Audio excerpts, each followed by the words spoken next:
Alright guys, welcome back to the channel. I'm back, maybe, probably, hopefully. I just been really low on content lately, but as y'all can see, the truck is now on a drastic change. I can't even remember the last setup y'all saw on this truck. I never posted a video with the forces, but it's on my Instagram.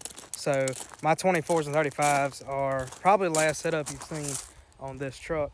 So now we have 22s and 37-inch graps. There, basically brand new. Just a little overview. I sold, I forget what even set it is now. I sold my mud bike, bought American Forces, and then I realized that Forces weren't exactly really what I wanted. A lot of maintenance in them, and I'll never own a forged wheel on the daily driver ever. So I sold the Forces, and then I bought some 26-inch RSTs, which if you want to see any of these pictures, go to my Instagram. I sadly did not get a roller on the RSTs. They looked amazing, but wasn't able to get a roller. Just only had them for like a week and a half or so. And then I found these, and this is what I've been searching for all in the end, but nobody would let you buy them. Everybody wanted, trade me 26s, trade me 26s. So I got 26s and I traded them. This is personally my favorite look by far. I think a truck with a little bit smaller rim just looks more classy in my opinion, but that's just me. You can see they stick out a little bit further than my 4s and 5s did, because before anybody says, well, what spaces you running to make that wide, I actually have a spindle lift. It's actually FabTech. Hey, you can't even read that anymore, but trust me, that was a FabTech tag. It is a knuckle lift, which pushes it out further, and anybody wondering what spacers I have to correct it, I'm running, just wait. Yes, I'm running a chunky 3-inch spacer in the back. For anybody that's talking crap, I've had no problems out of these. I've had them on there for 2 years at this point. Y'all probably getting blinded. I've had them for 2 years at this point. No issues. They're just eBay spacers because I'm cheap. So y'all have fun with that. A lot of people gonna talk crap about them. I've run them for 2 years, so it's just kind of whether or not you want to take the risk or spend the extra money. But as far as mud graps, I'll probably do a separate video on the review of these mud graps. The only thing I will say in this video is that everybody that has them says you're either gonna love them or you're gonna hate them. And I love them. Now these are brand new, so you can see, as I just showed you before, I mean, they got brand new treads. They got the nipples on them, and I'm gonna rotate these every 3,000. That seems to be the magic number for a lot of people, so we're gonna do that because it's easy access for me. I got a slab in my house and everything. Still gotta peel that sticker off, but this is what it sits like. It's a 6-inch FabTech, and I do not rub it all, but let me show you why.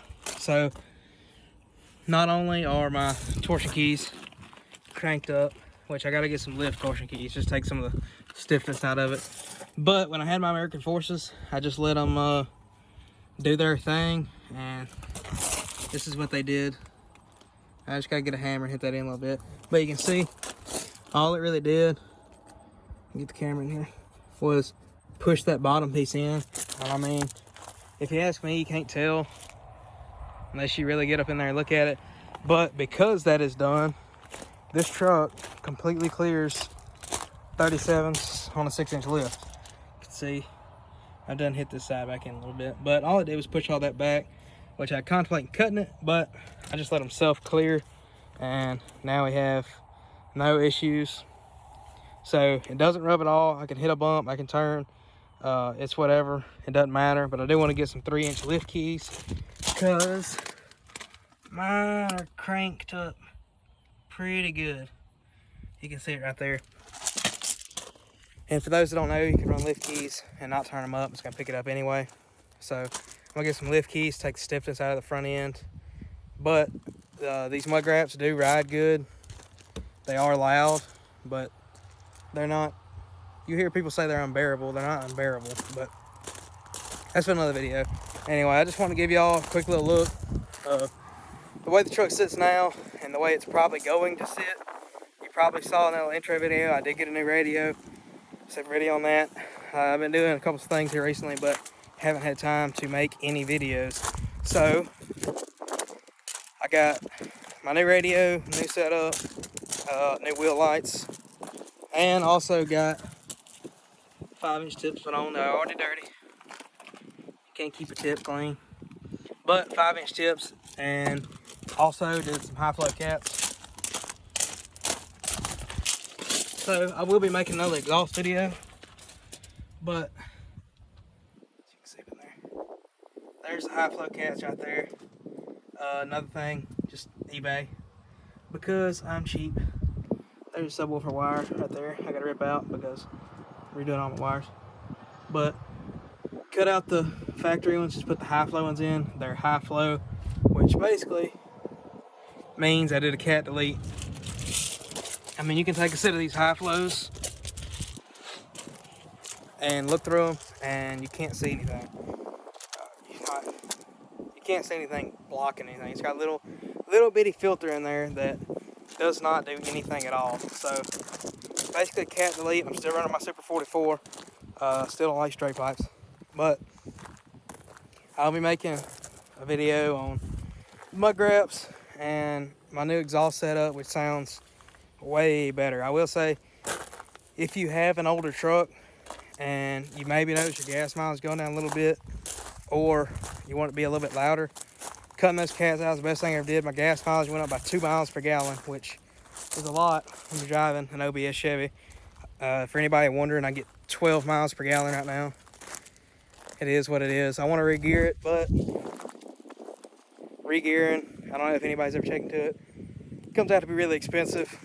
And as indecisive as I am, I don't know if this is going to be my setup forever. But I'll give y'all I'll do a full walk around of it. This is also the perfect offset to me.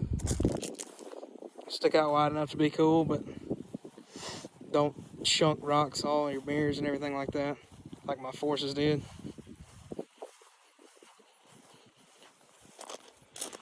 Get a new sticker made for up there. Y'all stay tuned on Instagram to see that. And probably a couple more things coming. Not anything too crazy. I finally got this truck sitting like I want it. And I'll probably make a video on these. Anybody's got an OBS Chevy, y'all know the struggle. All these corner lights are crap. They're not any good at all. Like these are brand new. These are maybe a month old. They get moisture in them. So I'm gonna take those out. And I don't use these bulbs, so I'm actually gonna just silicone all that run me a bead around the outside on all of them. I'm gonna blow it out with the air compressor. But you need to do this. The other video I'll be mentioning, you need to do it as soon as you get these lights. I was like, it'll be alright, they're brand new, I'll give it a little while. But you can see they look frosted next to my chrome. Got nice chrome, and then what looks like the frosted lens. But I'm gonna go ahead. Actually, hold on. I didn't want to take the chrome side trim off, but I was going to pick up a set of subs a while back. It's another thing, I don't have any subs anymore. And this one right here came unscrewed out of that hole. And before anybody says anything, it's factory hole using the screws made for it. Unscrewed and folded back. So I just pulled the rest of them off, threw them all in the trash can. Because they weren't really good quality anyway. But I'm gonna quit rambling, and I got a couple videos lined up, so we should be back on schedule, kinda. And hope y'all enjoy the way the truck looks. Check out my Instagram. Let me know if you like the RSTs, the Forces, or these better. And this is my favorite setup so far, so I reckon I'll see y'all in the next one.